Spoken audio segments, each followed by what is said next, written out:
We'll start for today, and this would be a discussion on the merits and demerits of affordable housing. And as a case study, अभी एक नया project है सोना गुड़गांव में. Project name is Tathatsu, builder is Ganga Reality.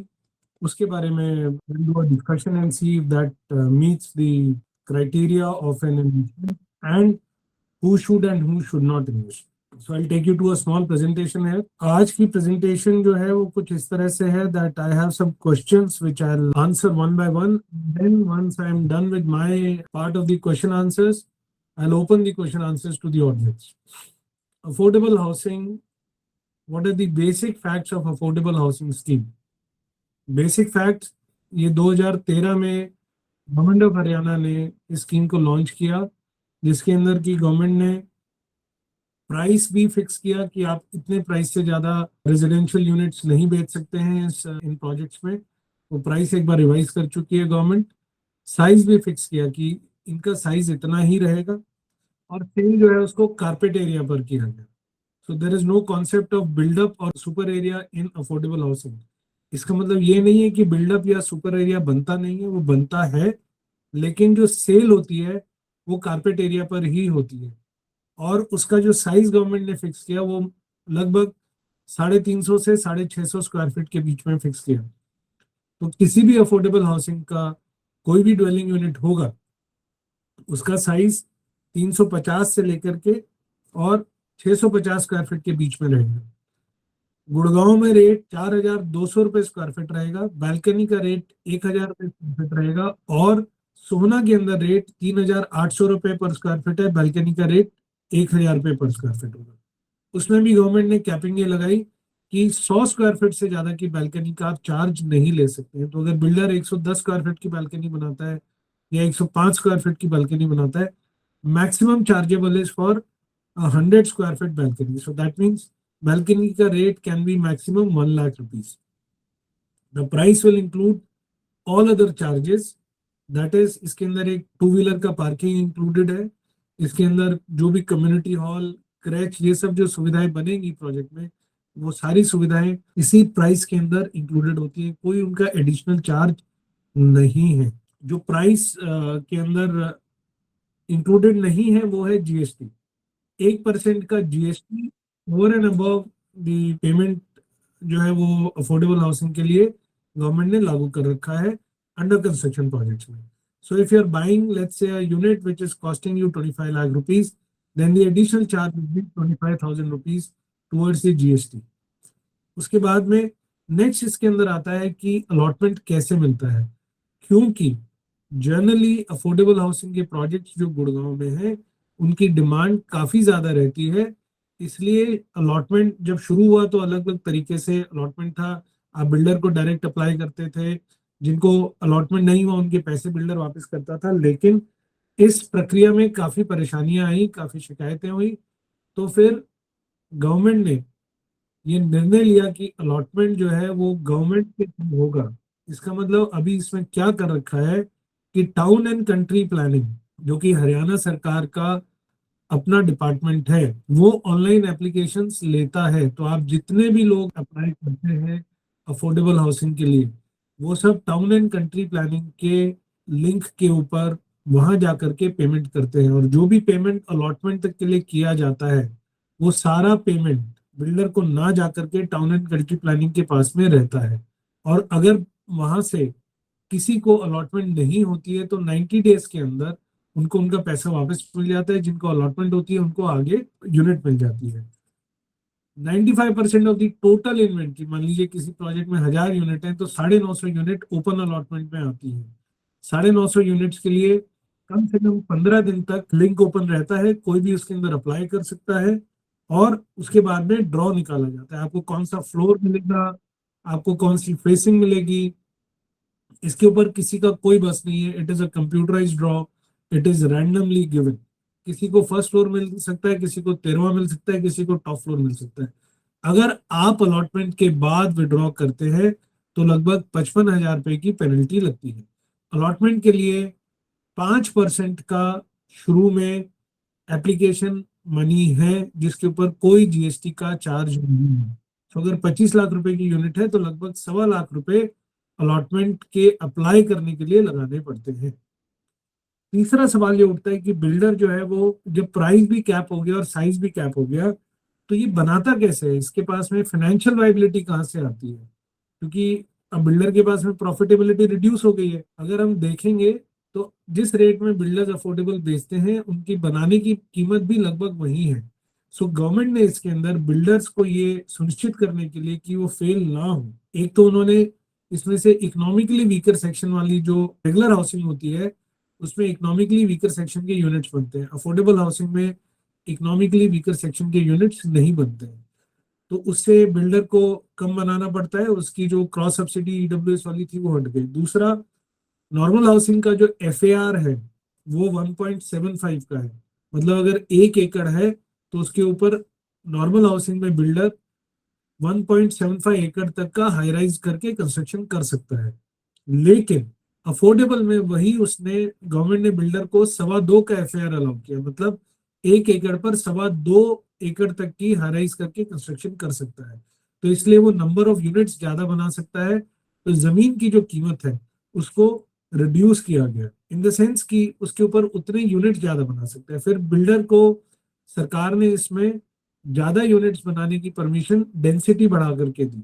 Normal housing projects में गुड़गांव में density है 450 person पर एकड़, मतलब एक घर में 5 अगर माने जाते हैं तो एफएआर को मिला करके लगभग लगभग नॉर्मल जो यूनिट्स जो हाउसिंग यूनिट्स बनती है या हाउसिंग प्रोजेक्ट्स होते हैं उसके अंदर बिल्डर 1 एकड़ में 50 के आसपास यूनिट्स बना सकता है। वहीं अफोर्डेबल हाउसिंग की डेंसिटी बढ़ा करके 750 यूनिट्स की गई है, तो यहाँ पर बिल्डर 110 120 के आसपास यूनिट्स बना लेता है, जिससे कि वो जमीन की कीमत को उतने ही ज्यादा लोगों में डिवाइड कर पाता है। थर्ड, इसके अंदर बिल्डर को एक कमर्शियल ऑप्शन दिया गया कि वो जितना भी प्रोजेक्ट है उसका 4% विद एन एफएआर ऑफ 1.75 तक का कमर्शियल पोर्शन बना सकता है। और कमर्शियल की सेल जो है वो किसी भी रेट पर कर सकता है, उसके लिए उसे किसी तरह का रिस्ट्रिक्शन नहीं है। जो रिस्ट्रिक्शन सरकार ने लगाया वो सिर्फ रेजिडेंशियल की सेल के ऊपर लगाया, कमर्शियल की सेल के ऊपर किसी तरह का कोई रिस्ट्रिक्शन नहीं है प्राइस में, साइज में। तो वहां से बिल्डर जो है अपनी कुछ ना कुछ इनकम कर लेता है। और फाइनली जो भी थोड़ा बहुत प्रॉफिट बिल्डर इसके अंदर बनाता है उस प्रॉफिट पर उसको टैक्सेशन के अंदर रिलीफ है। अफोर्डेबल हाउसिंग के प्रॉफिट में बिल्डर को टैक्स नहीं देना पड़ता। उसके बाद अगला सवाल आता है कि ये इन्वेस्टमेंट कितने सेफ हैं, अभी तक कितने ऐसे हैं कि इसके अंदर से फेल हुए हैं। फिलहाल तक अगर हम देखेंगे तो 2 बिल्डर हैं जिन्होंने out of approximately 70 odd projects in Gurgaon and Sona, there are 2 builders who have not delivered on the commitments which they had made to their buyers. One is Supertech, जिसके 2 प्रोजेक्ट्स वैली और बसेरा delivery पे भी नहीं है, bank से भी finance नहीं हो रहे हैं, there are considerable delays. Overall Supertech is in a lot of financial difficulties. दूसरा बिल्डर जो परेशानी में है वो है माहिरा। माहिरा के अगेंस्ट भी बहुत सारी कंप्लेंट्स हैं, बहुत सारी शिकायतें हैं और उनके काफी प्रोजेक्ट्स में बहुत सारी कंसर्न्स हैं। इसके अलावा अगर हम बात करें इन्वेस्टमेंट कितना सेफ है, आप किसी भी अफोर्डेबल हाउसिंग में किसी भी इन्वेस्टमेंट में अगर आज आप रियल एस्टेट में पैसा लगाते हैं, please make sure that you only make an investment once the RERA certificate has been received by the promoter. In this particular case, आज जिसकी हम केस स्टडी करेंगे वहां पर रेरा सर्टिफिकेट आ चुका है। दूसरा, जो भी आप पेमेंट करते हैं चाहे एप्लीकेशन मनी के लिए चाहे आगे, वो रेरा अप्रूव्ड एस्क्रो अकाउंट में ही करें, जिसकी जानकारी आपको रेरा की साइट से मिल जाती है कि कौन सा एस्क्रो अकाउंट है, कहाँ पर कौन सा सही लाजिम अकाउंट है जिसके अंदर मुझे पेमेंट करना है। क्योंकि जितनी भी पेमेंट एस्क्रो अकाउंट में जाती है बिल्डर को उसका हर 6 महीने में रेरा को लेखा जोखा देना होता है कि उसने उस पेमेंट का कहाँ यूज किया और उसमें से 70% payment towards the development of the project ही करी जा सकती है। तो इसलिए ये बात ध्यान रखनी है कि आपको, आप जब भी कोई पेमेंट बिल्डर को करते हैं चाहे अफोर्डेबल में चाहे किसी और प्रोजेक्ट में, वो रेरा रजिस्टर्ड एस्क्रो अकाउंट के अंदर ही करें। तीसरा जो मेन इसके अंदर सेफ्टी आप अपने लिए कैसे कर सकते हैं प्रोजेक्ट की, तो उसके अंदर तीसरी सेफ्टी ये है कि आप पहले की जो लाइसेंसेज हैं उसमें अफोर्डेबल हाउसिंग में एक टाइम बाउंड पेमेंट करें, बट अब ऐसा नहीं है। अब जो लाइसेंसेज हैं उसके अंदर पेमेंट प्लान जो है वो कंस्ट्रक्शन लिंक पेमेंट प्लान है। तो आप ये सुनिश्चित करें कि मैं इसके अंदर अगली पेमेंट तभी दूंगा जब वो जो कंस्ट्रक्शन है वो उस लेवल तक पहुंच गई है। हर बिल्डर की ये जिम्मेवारी है एज पर दी लाइसेंस, एज पर रेरा, कि वो कंस्ट्रक्शन माइलस्टोन्स को अपने वेबसाइट के ऊपर बिल्कुल क्लियर डालेगा। आप उन कंस्ट्रक्शन अपडेट्स को वेबसाइट पर और हो सके तो प्लीज करके ग्राउंड पर किसी को भेज करके वहां से वेरीफाई करवाएं और तभी अपना पेमेंट आगे करें। उसके बाद अगला सवाल ये उठता है कि इस इन इन्वेस्टमेंट्स में अफोर्डेबल हाउसिंग में कितना, हाउ गुड और bad is the investment return. So मैं इसका जवाब आपको ये देना चाहूंगा कि जनरली अफोर्डेबल की डिमांड अच्छी है, बिकॉज इस प्राइस पॉइंट पर बहुत सारे बायर्स की घर खरीदने की जो जरूरत है वो अफोर्डेबल हाउसिंग मीट कर पाता है। जो बने हुए प्रोजेक्ट्स हैं, चाहे वो गुड़गांव में है या वो सोहना में है, उनका रेंटल रिटर्न अमूमन 3 से 4% है, औसतन 3.5% के आसपास है। और जो कंपाउंडेड एनुअल ग्रोथ रेट मिलेगी वो ऐसा माना जाएगा पोजेशन के बाद में आपको 12 से 15% की कंपाउंडेड एनुअल ग्रोथ रेट मिलती है। अफोर्डेबल हाउसिंग प्रोजेक्ट्स बनने के विद इन 1 ईयर 70 to 80% तक की ऑक्यूपेंसी रीच कर जाते हैं, उनकी इतनी डिमांड है। 40% उसमें से ओनर्स होते हैं जो रहने आ जाते हैं, 30 to 35% टेनेंट्स रहने आ जाते हैं। और क्योंकि इसमें 90% तक लेवरेज हो जाती है, मतलब 90% तक का लोन मिल जाता है, इसलिए काफी अच्छा फायदा उनको होता है। जो लोन लेते हैं उनको 8 साढ़े 8% के रेट पर लोन मिल जाता है और साथ ही साथ 12 से 15% का ग्रोथ मिल जाता है। तो उनको अपने लोन के ऊपर लेवरेज का अच्छा फायदा आने वाले समय में मिलता रहता है। अब हम अगले पर आते हैं कि सोना क्यों, क्यों सोना। तो पहली बात तो ये कि सोना एज ऑफ टुडे, आज की तारीख में गुड़गांव के एक बहुत मेजर सबर्ब के रूप में ग्रो कर रहा है। वहां पर ऑलरेडी बहुत सारे बिल्डर्स काम कर रहे हैं, वहां पर काफी रेजिडेंशियल प्रोजेक्ट्स, कमर्शियल प्रोजेक्ट्स जो है वो अंडर कंस्ट्रक्शन है। बिल्डर्स जैसे सेंट्रल पार्क, उनकी पूरी टाउनशिप है। बिल्डर्स जैसे सिग्नेचर ग्लोबल, उनकी टाउनशिप है। बिल्डर्स जैसे पिरामिड, वो अपनी टाउनशिप बना रहे हैं। बिल्डर्स जैसे आशियाना, इन्होंने अपना प्रोजेक्ट बना दिया। इसके अलावा वहाँ पर बहुत सारे अफोर्डेबल बिल्डर्स हैं जिनके प्रोजेक्ट्स ऑलरेडी डिलीवर हो चुके हैं। For example Breeze, for example GLS, for example MVM. इसी तरह से वहां पर और बहुत सारे बिल्डर्स नए नए प्रोजेक्ट्स ले रहे हैं। आने वाले समय में सोना के अंदर काफी ज्यादा काम आने वाला है। इसके बाद वहां पर अगर देखेंगे तो काफी बड़ा एजुकेशनल हब है जो इस वक्त में आ रहा है। कुमार मंगलम यूनिवर्सिटी है, जीडी गोयनका इंटरनेशनल यूनिवर्सिटी है, जीडी गोयनका स्कूल है। सो ऐसी उम्मीद की जाती है कि और आने वाले समय में वहां पर और भी ज्यादा एजुकेशनल हब्स आएंगे, जिससे कि वहां और ज्यादा ग्रोथ होगी। इसके बाद में जो कुंडली मानेसर पलवल है, जो वेस्टर्न पेरिफेरल एक्सप्रेसवे है, वो भी सोना को एनसर्कल करता हुआ ही जाता है, जिससे कि यहाँ पर लॉजिस्टिक्स की जो रिक्वायरमेंट है उसके हिसाब से काफी सारे वेयर हाउसेस और कोल्ड स्टोरेज के लिए लैंड एक्वायर होकर के बहुत सारी कंपनियां वहां पर अपने कोल्ड स्टोरेज और वेयर हाउसेस डेवलप कर रही हैं। देन हम जब सोना से थोड़ा सा आगे निकलते हैं और केएमपी से पहले, तो वहाँ गवर्नमेंट ऑफ हरियाणा का इंडस्ट्रियल मॉडल टाउनशिप सोना है। जैसे आईएमटी मानेसर है, इसी तरह से इंडस्ट्रियल मॉडल टाउनशिप सोना है, जहाँ पर काफी सारी कंपनियां आ चुकी हैं। फॉर एग्जांपल एमएएमटीसी की फैक्ट्री वहां पर है, जो गवर्नमेंट का गोल्ड एंड सिल्वर का पीएसयू है। इसके अलावा भी वहाँ और बहुत सारी फैक्ट्रीज लग रही है ऑटोमोबाइल एंड ऑटो एंसिलरी की। सो आने वाले टाइम में वहां पर अपना खुद का बहुत रोजगार होगा। फिर जो दिल्ली मुंबई एक्सप्रेस वे है वो भी इसी एरिया से जा रहा है, which is part of the Delhi Mumbai industrial corridor. Then जब हम सोना जाते हैं गुड़गांव से सोना, तो बीच रास्ते में लगभग there is a place by the name of Ghamroj. वहां पर Ascendas, which is an Singapore based REIT, उनका 75 एकड़ का आईटी एसईजेड है, जिसमें से 10 एकड़ ऑलरेडी फंक्शनल है। बचा हुआ 65 एकड़ वो लोग आने वाले समय में 10 से 15 साल में डेवलप करेंगे। 75 एकड़ का अगर मैं बहुत ब्रॉड अंदाजा दूं, तो जो साइबर हब है डीएलएफ का, वो 83 एकड़ में है। तो ये IT SEZ of Ascendas, which is already a part of Sohna, is 3/4 of the cyber hub. जब ये पूरा डेवलप हो जाएगा अगले 10 से 11 साल में, तो इसके अंदर लगभग 5 लाख लोगों को रोजगार मिलेगा आईटी एंड आईटीईएस इंडस्ट्रीज के अंदर।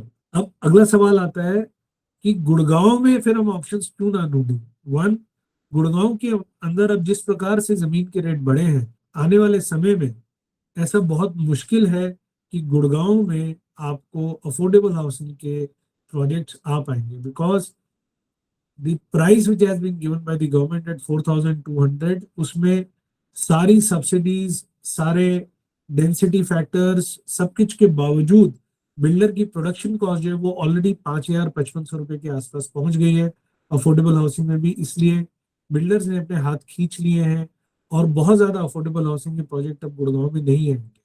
आज गुड़गांव में जितना भी इन्वेंट्री अफोर्डेबल हाउसिंग में अवेलेबल है, वो ज्यादातर या तो रीसेल में है या इक्का दुक्का किसी बिल्डर के पास में कोई कैंसिलेशन की है। एज सच प्रोजेक्ट्स के अंदर कोई अवेलेबिलिटी नहीं है, नया प्रोजेक्ट आने की उम्मीद नहीं है। इसलिए आने वाले समय में अब जो भी अफोर्डेबल हाउसिंग प्रोजेक्ट इस तरफ आएगा एनसीआर में, वो या तो सोहना में होगा या धारूहेड़ा में होगा या पटौदी में होगा, जिसमें सोना की सबसे ज्यादा डिमांड रहेगी। तीसरा सवाल, सोना के बारे में आज ऐसा क्या है जो अच्छा नहीं है। सबसे पहले, सोना को अपनी एम्प्लॉयमेंट अपॉर्चुनिटीज डेवलप होने में, आईएमटी सोना, एसएनडाज, एसईजेड और बाकी बहुत सारे कमर्शियल ऑप्शंस, ऑफिस स्पेसेस और फैक्ट्रीज लगने में लगभग 8 से 10 साल लगेगा। तो सोना 8 से 10 साल में पूरी रौनक में आएगा। इसलिए जो भी लोग आज सोना में घर खरीदेंगे, उन्हें अपने काम के लिए गुड़गांव आना पड़ेगा। ये सोना में आज की डेट में अभी सब कुछ फ्यूचरिस्टिक है।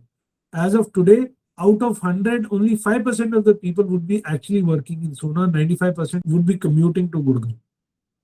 So that is what is not good about Sona. अब अगली बात करते हैं आज का जो केस स्टडी है, तथास्तु बाय गंगा रियलिटी। गंगा रियलिटी का बैकग्राउंड क्या है? गंगा रियलिटी इससे पहले सिग्नेचर, ग्लोबल और एमआरजी के फाइनेंशियल पार्टनर्स थे। ये खुद का पहला प्रोजेक्ट लेकर के आ रहे हैं। इससे पहले इनका अपने नाम से या अपने डायरेक्ट प्रोजेक्ट एग्जीक्यूशन में कोई डिलीवर्ड प्रोजेक्ट नहीं है, फर्स्ट टाइम ला रहे हैं। इसमें रिस्क क्या है इस प्रोजेक्ट में? सबसे पहला रिस्क है, अंडर कंस्ट्रक्शन प्रोजेक्ट है। आज अगर कोई अप्लाई करेगा, उसको घर मिलते मिलते 4 से 4.5 साल लगेंगे। दूसरा, नया बिल्डर है। बिल्डर ने सिग्नेचर ग्लोबल या एमआरजी के साथ में एज इंटरनल पार्टनर्स काम किया है, जैसा वो कहते हैं, लेकिन अभी तक उनका ऑन ग्राउंड एग्जीक्यूटेड प्रोजेक्ट नहीं है। किन लोगों को ये नहीं खरीदना चाहिए? किन के लिए ये सूटेबल नहीं होगा? जो लोग दिल्ली में काम कर रहे हैं और अगर वो यहाँ पर घर खरीदेंगे तो उनको कम्यूट करने में फिलहाल काफी परेशानी होगी। हाँ, आज से 5-7 साल बाद जब रोड नेटवर्क और डेवलप हो जाएगा और उन्हें सोना रोड की जगह वो डायरेक्ट गोल्फ कोर्स एक्सटेंशन के पीछे के सेक्टर रोड से निकल के जब एमजी रोड पर पहुंच सकेंगे तो ये वायबल हो जाएगा। लेकिन आज अगर आप दिल्ली में काम करते हैं और अगर आपको ये लगता है कि आप यहाँ रह करके दिल्ली कम्यूट कर पाएंगे, तो वहां पे आपको खासा परेशानी होगी, बिकॉज रोड इंफ्रा अभी यहाँ पर पूरी तरह से डेवलप नहीं है। दूसरा, इस आज मेरे साथ जो ऑफिसर्स जुड़े हुए हैं, ये उनके खुद के रहने के लिए सुटेबल नहीं होगा, क्योंकि ये अफोर्डेबल हाउसिंग में जब जमीन बन के तैयार होती है वो छोटी होती है, उसमें डेंसिटी बहुत होती है, तो ऑफिसर लिविंग के लिए it is not exactly a very good place to live. उसके बाद में क्या प्रोस्पेक्ट है इस इन्वेस्टमेंट के? आज से बनने में लगभग 4-4.5 साल है। मुझे ऐसी उम्मीद है तब तक सोना भी काफी प्रोग्रेस कर चुका होगा, वहां पर इंफ्रा भी काफी डेवलप हो जाएगा। तो इस इन्वेस्टमेंट में 3.5 से 4% का रेंटल रिटर्न मिलना चाहिए। इस इन्वेस्टमेंट का बनने के बाद से लेकर के 12 से 15% का compounded annual growth rate long term में आपको मिलना चाहिए। क्या मैं इस प्रोजेक्ट को रिकमेंड करूंगा? अगर हाँ तो कैसे? मैं ये कहूंगा आपको ड्रॉ में अप्लाई करना चाहिए। मैनेजमेंट कोटा की तरफ जाने की जरूरत नहीं है। ड्रॉ में ऐसी उम्मीद की जाती है कि एक ड्वेलिंग यूनिट के पीछे लगभग 3 से 4 एप्लीकेशन होंगी, तो आपको 25 से 33% चांस है कि आपको ड्रॉ में ही अलॉटमेंट हो जाएगा। तो पहली कोशिश ड्रॉ में की जानी चाहिए। दूसरा, आप आगे कोई भी इंस्टॉलमेंट दें, 10% आप अपनी तरफ से दें, 5% एप्लीकेशन मनी का अगर आपको मिल जाता है, अलॉटमेंट हो जाता है, अगर आप उन लकी 25 या 33% में होंगे, तो अगला 5% जो है वो भी आप अपनी तरफ से दें। बाकी कोई भी इंस्टॉलमेंट तभी दें जब इसमें बैंक लोन सैंक्शन हो जाता है, ताकि बैंक अपनी तसल्ली कर ले कि कि ये सारे नॉर्म्स को मीट करता है, और तभी आप बैंक के लोन से अपना बचा हुआ पेमेंट करें। पेमेंट करने से पहले, हर पेमेंट से पहले, अलॉटमेंट पर आपसे टोटल 25% पेमेंट, 5% आप अभी करेंगे, 20% अलॉटमेंट पे करना है, जिसमें उस 20 में भी 5% खुद से कीजिएगा, 15% बैंक लोन लीजिएगा, 25% पर अपना builder buyer agreement as per RERA Gurgaon के सब रजिस्ट्रार ऑफिस में जाकर के रजिस्टर करवाइएगा, अपने आप को सेफ कीजिएगा। और उसके बाद की जो भी बची हुई पेमेंट्स हैं, 12.5% की 6 किस्तें बनेंगी अलग अलग कंस्ट्रक्शन माइलस्टोन के हिसाब से, वो तभी पे करें जब आपको ये पूरी तरह से सुनिश्चित हो, तसल्ली हो कि वहां पर काम हो रहा है। सिर्फ बिल्डर की डिमांड आ जाने से और उसमें ये लिखा होने से कि ये पेमेंट नहीं किया तो ब्याज लग जाएगा, इस डर से बिना चेक किए, बिना वेरीफाई किए पेमेंट ना करें। और जैसे मैंने टॉक के शुरू में बोला था, फिर रिपीट कर रहा हूं, पेमेंट सिर्फ और सिर्फ बिल्डर ने जो रेरा को डिक्लेयर किया है उस अकाउंट के अंदर, उस एस्क्रो अकाउंट के अंदर ही करें, उसके अलावा कहीं और पेमेंट ना करें। अगर आप इन सेफ्टीज का ध्यान रखेंगे, अगर आप अलॉटमेंट लेंगे, तो मेरा ऐसा मानना है कि ये एक अच्छा प्रोजेक्ट है जिसके अंदर कि आपको फायदा होने के, ज्यादा फायदा होने के, और हमेशा एक हैंडसम रेंटल इनकम लेने के काफी अच्छी अपॉर्चुनिटी बनती है।